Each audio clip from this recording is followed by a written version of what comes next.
about the trade deal as negotiations are on as we speak, will the India-US trade deal, according to you, separate from this whole Russia oil issue, or will it be like in tandem? As someone who wrote their PhD dissertation years ago about issue linkage, I would tend to think that they're going to go in tandem, right? The two things can't be fully separated. That's one answer to it at like a very, 30,000 foot level. But I think there's another thing that's real important to keep in mind, especially more specifically to the Trump administration, which is that the deals that they have reached so far on trade haven't really been trade deals. They've been more framework deals.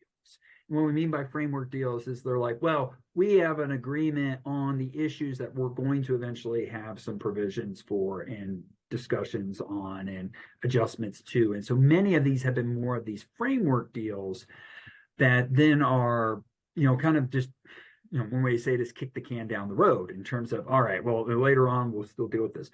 But what that means is they can be very general.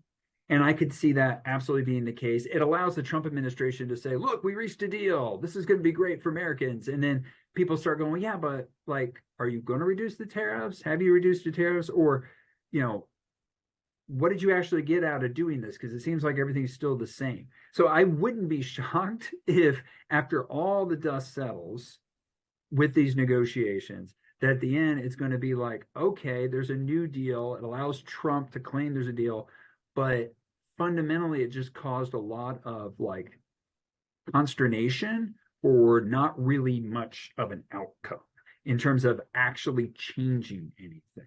And I think that's the criticism you could level with the agreement with Vietnam. You could level that with the agreement with the UK, with the EU, all this. It's like these, to what extent was all the bluster, whether it was tariffs, whether it was criticism, well, actually necessary to reach the kind of deal that was reached. And I just think that I think a deal with India is going to be in the same camp, that it's going to allow Trump to be able to say, oh, okay, we've got this great deal and India's a terrific partner, et cetera. But it's not going to fundamentally, there's still going to be a lot of questions of like, okay, now what are the specifics? A business owner is going to be like, okay, what's the rate I'm actually paying if this is coming through? Those things are still not going to be answered.